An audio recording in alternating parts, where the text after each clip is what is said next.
రైతు భరోసా అమలు దిశగా తెలంగాణ ప్రభుత్వం వేగంగా అడుగులు వేస్తుంది.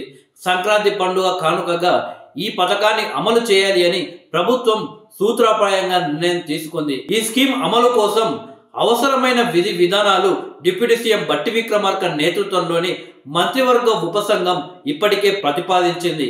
అవకతవకలకు ఆస్కారం లేకుండా అర్హులకు అనర్హులకు ఫలాలు చేరకుండా ఈ స్కీమ్ ను పక్కాగా అమలు చేయాలి అని ప్రభుత్వం భావిస్తుంది.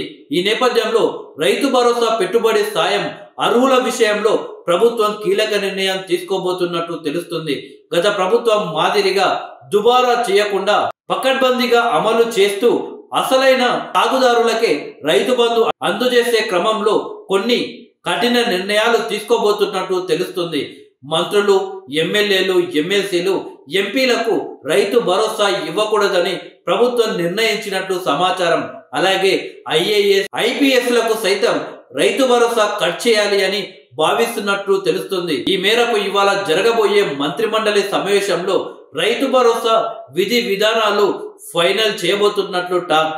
గత బీఆర్ఎస్ ప్రభుత్వంలో రాళ్ళు రప్పలతో పాటు సాగులో లేని భూములకు సొంత పార్టీ నేతలకు లబ్ధి చేకూర్చేలా రైతు బంధు స్కీమ్ అమలు చేశారని ముఖ్యమంత్రి రేవంత్ రెడ్డి ఇటీవల శాసనసభలో ఆరోపించారు.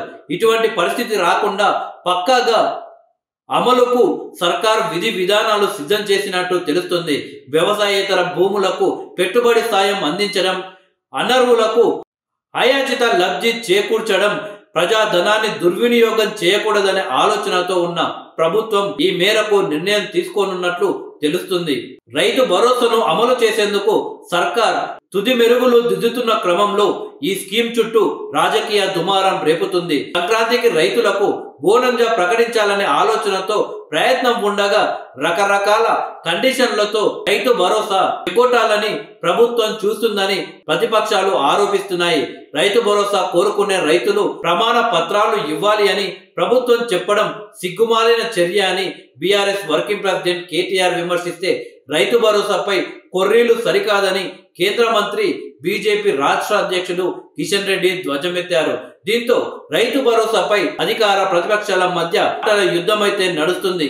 ఇవాళ జరగబోయే కేబినెట్ సమావేశంలో సీఎం రైతు భరోసాపై ఫినిషింగ్ టచ్ ఇవ్వబోతున్నారని కాంగ్రెస్ కౌంటర్ చేస్తుంది. దీంతో రైతు భరోసాపై కేబినెట్ లో ఎలాంటి నిర్ణయం తీసుకోబోతున్నదని ప్రతిపక్షాల విమర్శలకు ఏ రకంగా చెక్ పెట్టబోతుందని, ఈ స్కీమ్ ను మరింత మెరుగ్గా అమలు పరిచేందుకు ఎలాంటి ప్రతిపాదనలను ఫైనల్ చేసిందనేది సర్వత్రా ఉత్కంఠ రేపుతుంది.